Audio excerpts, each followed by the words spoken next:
70, I've even read up to 80% water, human beings.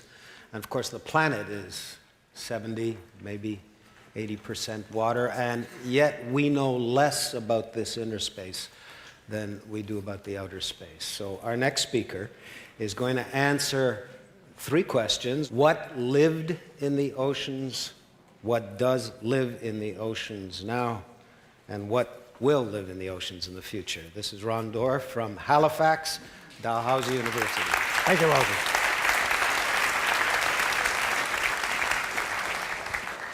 The Alfred P. Sloan Foundation decided that they wanted to fund a project called the Census of Marine Life. And people looked at me and said, "You mean you're going to count all the fish in the sea?" And I said, "Yeah." What's wrong with that? And in this process, slowly but surely, people moved from thinking this was a crazy idea to maybe this was a worthwhile idea. And now there are over 2,000 people involved in the Census of Marine Life from 80 different countries. 2 of our projects actually developed a new way of looking at the ocean that didn't require ships. We actually put tags on animals and let them go out, tell us where they were going, tell us what they had experienced while they were out there, bring this information back to us. We looked at this technology and decided that this was probably the way forward. The media referred to these tags that we put on the animals as blackberries for fish. There are many unanswered questions below the ocean's surface. What if we knew exactly where a marine animal traveled? What if we knew how many of a species died and where this happened?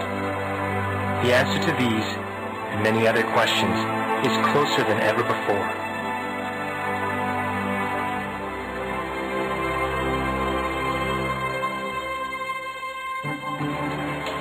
This is an acoustic receiver, the size of a large soda bottle. When placed in a row with other receivers, they form listening lines, up to 50 kilometers long. Each tagged animal carries a transmitter with its own unique barcode. The receivers can also record other important data, such as water temperature and salinity. As animals cross listening lines, scientists can tell where the animals are, how fast they're traveling, and where some of them die in the course of their migratory journey.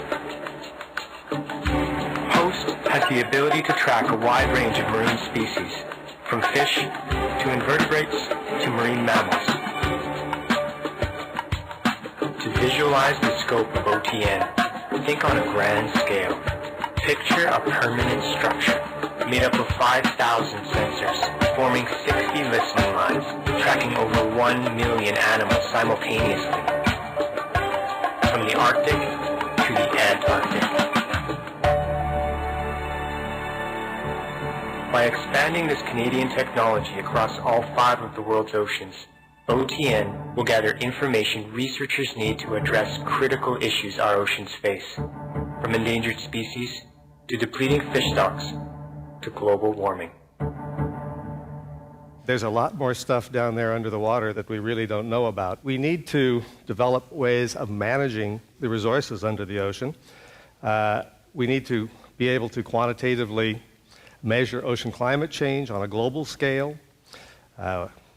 This system can help us improve storm prediction, weather forecasting, and it will facilitate improvements in societies, economies, the quality of life, and in the environment. This network that we're creating has coverage on all 7 continents, all 14 ocean regions. We're proposing to put 5,000 of these OTN receivers in place, sort of like a cell phone tower for these blackberries that we put out on the animals.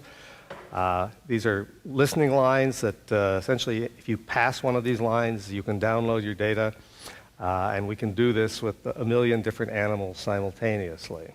OTN is actually directly linked to the Global Ocean Observing System, which is run by the Intergovernmental Oceanographic Commission of UNESCO, of the United Nations. So we do, in fact, have an established place in the world, and I think it's a position that Canada would be proud to be involved in. We deal with a series of research themes. The first one is biology and behavior of migrating marine life. We also can gather data on ocean physics to understand how the ocean moves. Then we can look at how climate change is actually affecting the movements of the ocean and how that changes the way the animals respond. These tags also have a series of sensors that record ocean temperature, they record depth, they can record from the light profiles, they can figure out how much chlorophyll is in the water, so you can get an estimate of productivity. You can relate the data that you get back from this to the data that comes down from satellites. So it allows us to build up much more detailed picture of the world under the water than we've ever had before. This gives us a huge increase, we say about 1,000-fold increase in the amount of information that's available to look at the oceans. And so this is the system that's actually been operating for now about 5 years as part of the Census of Marine Life. We are starting right now with cooperation of the Department of Fisheries and Oceans to put together a network on the Atlantic coast that's similar to that. We have partners in Europe and Northern Africa that are going to put receiver lines across the Strait of Gibraltar to look at everything that goes in and out in South Africa and in South America, around the Southern Ocean. Our Australian colleagues are very far advanced in doing this kind of work, and the Japanese are also cooperating with us. So we had an amazing amount of uptake to the idea that we should all be sharing the same technology and being able to share the same data, because many of these animals go around the world. We tracked sooty shearwaters that went over 100,000 kilometers in a single year from almost the North Pole to almost the South Pole.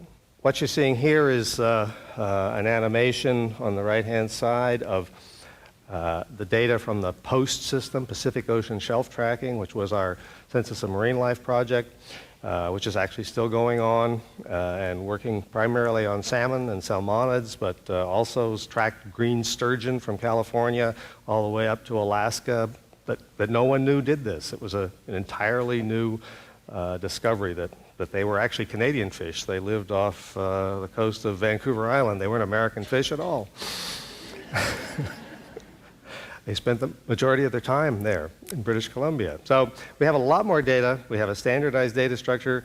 We have new analysis tools that let us think about these problems in different ways. We can secure the data. We can share the data. And we want to work to turn this into policy so that we can change the way humans treat the oceans. Essentially, what we know from the Census of Marine Life is that the first 200 meters of the ocean have actually been changed dramatically, amazingly. One would never have believed that you could have this much impact in such a short time. We really need to think about what we could do that was positive with this information. And to me, one of the most obvious examples is, why would you send a 70-meter ship hundreds of kilometers offshore to catch fish that are going to migrate back to within 100 meters of shore, and you could catch them there without burning any fuel? Why would you go out and use a trawl to break up perhaps 1,000-year-old forest of deep-sea corals in order to catch fish that are going to migrate onto a sandy bottom that's probably closer to home, that's already been used for several decades for trawling? If we can simply get people to recognize that we now know where fish go and that we should be catching them in the most efficient way possible, as opposed to the least efficient way possible, it's got to be good for all of us. So the same information can allow us to protect critical habitats. We know where fish that are endangered are going to be. We just avoid them. We can even do this dynamically. Right whales moving up and down the East Coast are one of the most endangered species, and if we know where they are and when they're there, we can divert oil tankers so that they don't kill them.